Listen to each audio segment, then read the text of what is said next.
Representation is everything, especially when we're talking specifically about Black Barbie.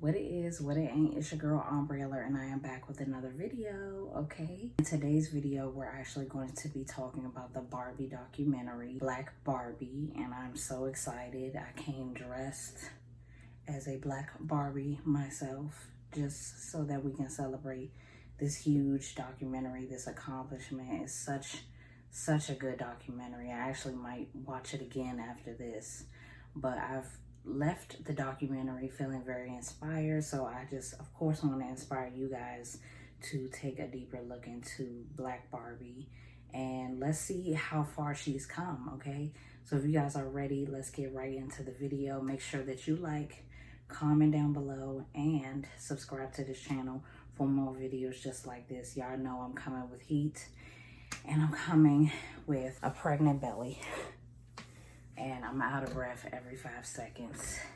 That's my update. And the baby is moving a lot, so that's also an update. Just in case you guys want to know, you know, your niece or nephew is doing well and fine. I will have an updated vlog on my vlog channel discussing my pregnancy so far and the gender, of course. You guys are going to find out the gender in the next vlog, so make sure you go check out my vlog channel. I did just upload a new video over there, so go check that out. It's all about natural hair, so if you need some tips, go over there and check that video out, okay? This documentary just came out on Juneteenth. Thank you. I did have another video planned to come out, but I actually recorded it. I did the research, I recorded it, I did everything, and I don't think I executed the video well enough, so I just decided to scrap the whole thing and start fresh and just wait until Black Barbie came out, because this was something that was truly up my alley, something that I was like very excited about since I heard about it on Netflix. So we are just coming with the Netflix documentaries, okay? So in this documentary, it follows the story of multiple women that actually worked for the company Mattel that makes the Barbie dolls. And this is really cool because it is the relative of someone that worked for Mattel in the 1950s. And she's literally the director of the documentary.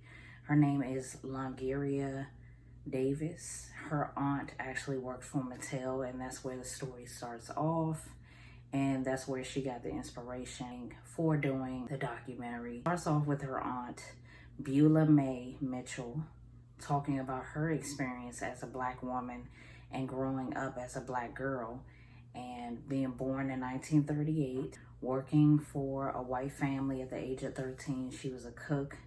She talked about her experience with dolls and that all the dolls looked white when she was growing up. She talked about how she only played with white dolls, and she didn't see anything wrong with it because that's all she was exposed to, especially in the late 30s.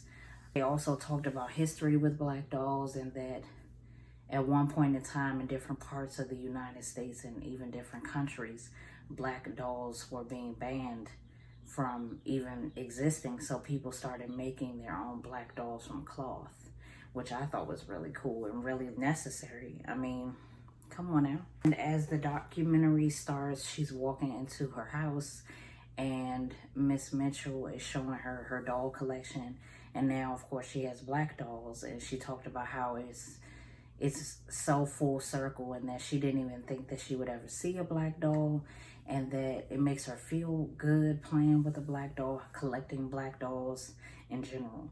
We also discussed a Clark test, 1940, where they had Black children basically having a Black doll and a white doll, and they were told to answer some questions, and they had to basically ask the questions based off of what the characteristics that they thought of each doll. Basically, for example, they were asked, which doll do you think is the nicest, or which doll do you think is a bad person? And they chose the white doll for the nicer doll, and they chose the bad person doll is the black doll. So it just showed how black children thought of themselves in society based off of a doll that they were playing with, and how society is very involved in creating an image of white is right and black is wrong or evil. So it was a really interesting test, and literally that test was the birth of the Board of Education and desegregating the schools so that, you know, blacks and whites could go to school together. Because, I mean, that's how it is in the world. You're not just with one type of people when you're out in the world. It's all different kinds of people as you grow up and as you experience, you know, life and school, jobs. Like, every institution for kids should be a representation of the world. So it was really cool to see that they did that. It also talked about in 1953 when Beulah actually went to work for Mattel and they were hiring. They put an ad in the newspaper at the time, and she started working in the factory, and how, you know, it was just, Mattel was just starting off. So she got really close with Ruth and Elliot Handler. They were the owners of Mattel at the time, and how Ruth was such a nice person, and she got inspired to do Barbie by taking a trip overseas and seeing how women were. And this Barbie literally was the first doll in general that had breasts. So it was such a step forward. And Miss Mitchell talked about how she was nervous about that. Like, is this going to be okay? Is this going to be good? This was definitely a level up from the traditional baby doll that you would play with. She talked about how Ruth named Barbie and Ken after her kids were named Barbie and Ken. So I thought that was really cool that that's where it came from. That's where their names came from, is her children. So I thought that was beautiful. Because Ruth was such a good boss, she was very personable. She would always ask people in the factory what could they do better. She always asked people for their input, and Miss Mitchell was able to ask her to consider doing a black Barbie doll. So they started doing a few dolls, and they did one doll in particular. They did the Christie doll, and it was a black Barbie, as you would traditionally think. It looked exactly like Barbie. It just had a darker skin tone. So that wasn't really what we meant when we said black Barbie. That was just something like, here you go. You know what I'm saying? You asked for it. Here it is. And that's not what we asked for. We asked for some thought and some time to be put into that. So I don't think she understood really until the Shandana doll company came around. They were actually the largest and the first production company to make black dolls. So when they came around, they actually were popping flavor. They had natural hair. They did our cheekbones. They did our noses. They really took their time to replicate what black people actually look like and putting it into a doll. So when they collaborated with Mattel, it was perfect. They were able to really take their time and come up with a general look for Barbie. So that was the best thing that ever happened, honestly. The Shadana doll company actually did go out of business because people started copying their style and of doing things, which is annoying and sad. But they were the leading black toy company in the 1970s, period. Miss Mitchell, she actually went on to say that she worked for the company Mattel for 14 years in the factory, and then she actually got a promotion and moved up to go into the offices. Leading into the late 70s, Kitty Black Perkins actually came to work as a fashion designer for Mattel, and she was black as well. She started to design the first black Barbie doll, her whole look, her aesthetic, her outfit, and she talked about how she got her inspiration for the outfit from Diana Ross and the whole aesthetic. She talked about how she interviewed with Mattel, and they were only supposed to come up with one look for the Barbie doll, like, you know, as far as coming up with the concept and sewing it and then actually making the outfit. But she did 6 outfits. She was not playing. She was like, oh yeah, you asked for me, I'm here. I think the only issue with this was the marketing. People thought, I've never seen the black Barbie doll, the first one. So I could imagine it looking exactly like that, but I've never seen it before. I don't remember seeing a commercial or anything like that. And I know I'm young, but yeah, y'all know what I mean. A lot of people said that the doll wasn't marketed properly, so people missed the commercials. People didn't see the dolls in the stores. So it was just a mismark on that part. Then in 1991, the Shania, or I think Shani, I don't know. They came out with some dolls. They came out with 3 dolls. I think it's Shania, something like that. I don't know. They came out with 3 dolls, 3 black girl dolls, 3 different complexions, all black, different aesthetics, good girlfriends. So that was a vibe. Kind of giving like, you know, a girl group like En Vogue or something like that. So that was really cute. In 1996, another black woman designer actually started working for Mattel, and she was very influential in helping advance the dolls to the newer 2000s. So she was very good at her job as well. We get past all that and we go to the 2000s. In 2010, Bill Greeny, he became the principal designer for the dolls in general. And there's still people of color that work at Mattel. There's still black people that are working there, but there's no leadership as far as like black designers like there used to be. Bill Greeny, he's a white man, and he talks about, you know, playing with Barbie dolls when he was little and, you know, loving Barbie, which is great, but representation is everything, especially when we're talking specifically about black Barbie. Like, representation is everything. No one's going to get us right as they should as a black girl. Like, that's number one. So now we see that there's dolls with like locks and there's all different types of Barbie dolls. I've seen the historic Barbie dolls like the Madam C.J. Walker. I've seen dolls with natural hair, more realistic looking natural hair. We have Barbie dolls with vitiligo. We have Barbie dolls that are albino. We have Barbie dolls that have disabilities or in a wheelchair. Like, it's all different types of Barbies, which is so fabulous. It's like we've come such a long way, and it's almost like everybody can find a doll that looks like them, which is the whole point, right? In the first place, is that Barbie is not unattainable. Barbie can be you. You could be Barbie. They did do an up-to-date test like the Clark test. They've done it I believe a few years ago with little kids and asked them which doll they think is the prettiest, which doll they think looks most like them. So even the questions are more up to date, which is great. And I feel like the conversation or the elaboration of what the kids are saying is more.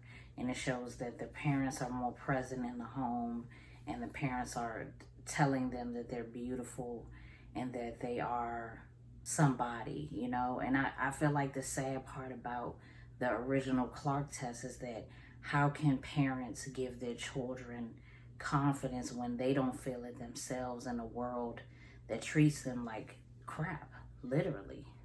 And when you think about it like that, you just see how different society is. There still is a lot of racism, like through and through. It's more passive aggressive than it used to be, like 100% more like passive aggressive, but it's still there. The difference is that we're aware that we are the ones. I think it's like we're more aware of who we are, and that there's a reason why we've been a threat for so many years. And it's time to turn all that negativity into a positive.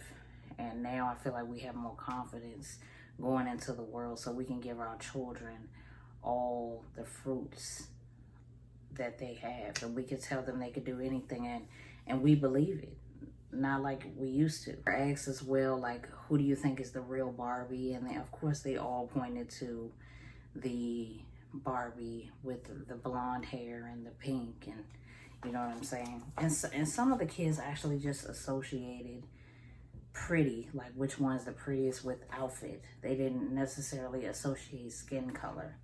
And some of them, you know, say, I think this one's the prettiest because it's black, or because it looks like me, or because it looks like my mom. Another thing that they talked about, which was interesting, was the Barbie shows.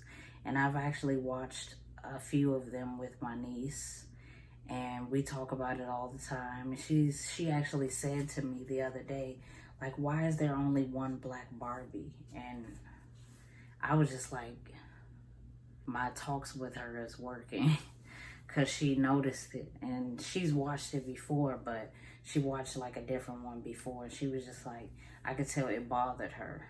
And I was just like, I don't know. I don't really like that.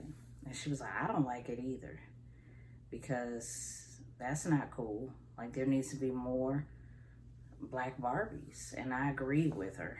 And they talked about how the Barbie shows are like leading into the future, and it shows that not only are the dolls a representation of society, but so is the TV shows and what they're saying on the TV shows. And Black Barbie in the TV show, she does appear to be like a sidekick, or like a second banana, if you will. And they have a diversity person that works for Mattel, and I feel like he wasn't really elaborating too much on what we really wanted to hear him say. I feel like he was just like, oh no, like we have a Brooklyn Barbie, you know.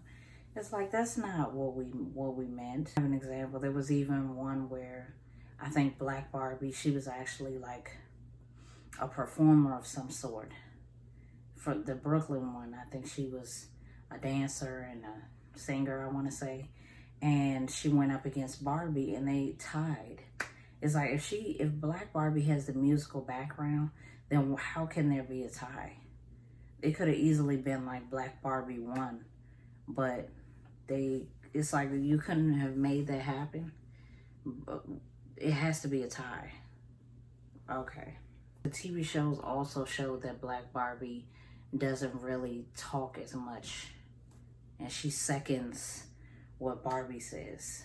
And they talked about a vlog that they did based off a race between white Barbie and Black Barbie, and they were sitting down and they were talking about like a contest that they had going on, and Black Barbie exposed to white Barbie that she was facing racism, and that's why she felt like she didn't sell enough tickets. And it just showed to me a lack of trust in their friendship. Because if you're my friend, I don't care what color you are, if you're my friend, I'm gonna tell you the truth. I'm gonna tell you, like, this is what happened to me. Like, that she kept all that to herself and then waited probably weeks, or whenever she told white Barbie what happened, she waited a long time to tell her the truth. And it just made me feel like, well, she didn't think she would understand, didn't trust that she would say the right thing. And that's an issue in a lot of relationships, interracial relationships, whether you're friends or, you know, or lovers or whatever. So it's just, I feel like it needs to just be more intentional. And they talked about that in the documentary as well. And as a closing, I just want to say that I really enjoyed this documentary. It made me think about when I was a girl. I had the same thing. Like, I had a bunch of white Barbie dolls, and I thought it was normal until I got a little older, until I started seeing more black dolls. And it took me a while to realize that that's not, like, it's not okay to just have one type of person represented and then you just change her hair color. Like, then she's brunette or she's a redhead, but they're all still white. So it took me a while to realize that, but I'm glad that it came full circle and I started getting black Barbie dolls. I had Brandy, I had Destiny's Child, I had Madison from my scene. Well, actually wasn't my doll, but it was my sister's doll, but you get what I'm saying. And now my niece, she plays with black dolls and she prefers black dolls. So one of the things about the documentary I liked is that they really had scenes in it where it was just the Barbie doll moving. And it was just Barbie dolls. I love that. I love that. It made me think about when I used to play with my sisters. I hope that you guys like this video. It's Ombre Alert. I will see you guys in the next one. Bye.